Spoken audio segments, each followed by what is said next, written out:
Press সচিব বলেছেন যে তিনি এত ভালো কাজ করেছেন যে তিনি চলে যাওয়ার পর আমরা কাঁদবো। ডক্টর মোহাম্মদ ইউনূস ক্ষমতায় থাকবেন না, আজ থেকে 15 দিন পরে চলে যাবেন, আমরা সেই হাসি আর দেখবো না, সেই প্রেস সচিব নাই, এই কথা ভাবতেই আমার এখনই কান্না পেয়ে যাচ্ছে। ধরেন ইলেকশন হলো, বিএনপি জয়লাভ করলো, যদি সরকারের পক্ষ থেকে বললো যে আপনারা তো এতদিন অপেক্ষা করছেন আর 6টা মাস অপেক্ষা করেন, আমার কাছে মনে হচ্ছে না যে বিএনপির লজ্জা ভাঙবে কিংবা বিএনপির ভদ্রতার সীমা অতিক্রম করবে এবং তাদের ধৈর্যের বাঁধও ভাঙবে না। তারা বলবে আচ্ছা ঠিক আছে। এখনো যদি আসলে আমরা বলি যে নির্বাচনের যে উৎসবের আমেজ আমরা সব নির্বাচনেই দেখতে পেয়েছি, যেরকম নির্বাচনই হোক উৎসবের একটা আমেজ ছিল, কিন্তু সেই আমেজটাকে এখন আপনি দেখতে পাচ্ছেন কিনা, উৎসবের আমেজ দেখতে পাচ্ছেন কিনা? এখানে একটু ধর্মীয় ব্যাপার সবার আসছে, তো ধর্মের কিছু কথা বলি। আমাদের সে যেমন বলা হয় যে রোজার মাসে শয়তানকে বন্দি করে রাখে আল্লাহ। তো এই জন্য রোজার মাসে এরপরে মানুষ মিথ্যা কথা বলে, ফাজলামা করে, আজে বাজে কাজকর্ম করার পরে লোকজন খুব বিক্ষুব্ধ হুজুরদেরকে জিজ্ঞাসা করে যে আল্লাহ নাকি শয়তান বেঁধে রেখেছে। তখন হুজুররা বলে যে শয়তান, ওই প্রশ্ন পড়ে, ধরুন একটা ডালের উপরে একটা পাখি বসে আছে, তো পাখিটা উড়ে চলে গেল, তারপর ডালটা নড়ে না, বলে হ্যাঁ নড়ে, তো ওই যে শয়তান চলে গেছে, শয়তান চলে যাওয়ার পর ওই ডালটা নড়তেছে। তো এই কারণে রোজার মাসে এই যে মানুষ বিভিন্ন অপকর্ম করে। তো এখন আমাদের মূল ব্যাপারটা হলো আমরা গত তিনটি নির্বাচন, সেখানে কোনো নির্বাচন হয়নি। নির্বাচনে ভোট ম্যানিপুলেশন হয়েছে, একপাক্ষিক ভোট হয়েছে এবং যারা রাজনীতিবিদ তারা কেউ কথা দিয়ে কথা রাখেনি। তো এইভাবে আসলে 15টি বছরের মধ্যে 10টি বছর, আরও যদি ভালো করে ধরেন, যদি এক যুগ ধরেন, এটা 2012 সন থেকে ধরেন, 12 বছর ধরে যদি একটা বিষয় আপনি দেখতে থাকেন, শুনতে থাকেন, তাহলে ওটা ইবলিস যেভাবে আপনার মনের মধ্যে 12 বছর বসবাস করলে আপনার শরীর মনে যে ধরনের একটা কনফিডেন্স চলে আসবে ফাজলামোর ব্যাপারে, দুষ্টমির ব্যাপারে, বদমাইশির ব্যাপারে, যে ইয়েস আপনি এটা করতেই পারবেন।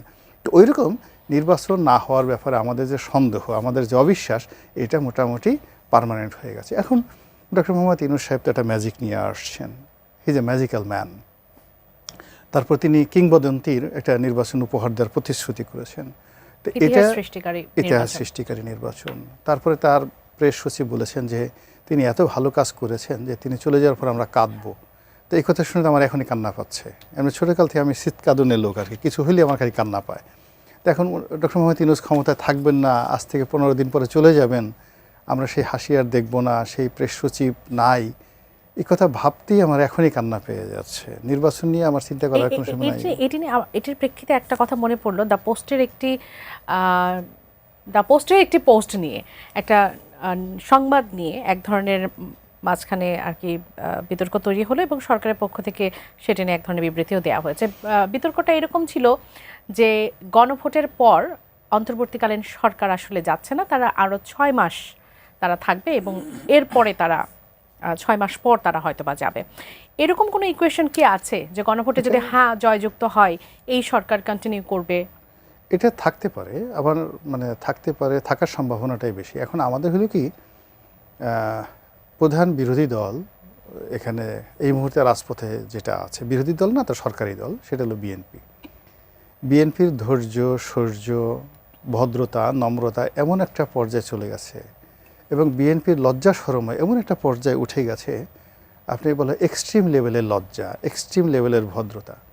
তো ধরেন ইলেকশন হলো, বিএনপি জয়লাভ করলো, যদি সরকারের পক্ষ থেকে বললো যে আপনারা তো এতদিন অপেক্ষা করছেন আর 6টা মাস অপেক্ষা করেন, আমার কাছে মনে হচ্ছে না যে বিএনপির লজ্জা ভাঙবে কিংবা বিএনপির ভদ্রতার সীমা অতিক্রম করবে এবং তাদের ধৈর্যের বাঁধও ভাঙবে না। তারা বলবে আচ্ছা ঠিক আছে স্যার, আপনি ভালো মানুষ, সারা দুনিয়া আপনাকে সম্মান করে, আমরা আপনাকে তো অসম্মান করতে পারি না, আপনি আরও 6 মাস থাকতে চান, থাকেন না, অসুবিধাটা কি? যে আমাদের আমির তো বলেছিলেন যে আমরা নির্বাচনের পর দেশের স্বার্থে প্রয়োজনে জাতীয় সরকারের কথা তারা আর কি ইঙ্গিত দেওয়ার চেষ্টা করেছেন, সেটিও কি তাহলে বিএনপি যদি জয়লাভ করে সেটিও কি তারা রাখতে যাবে না?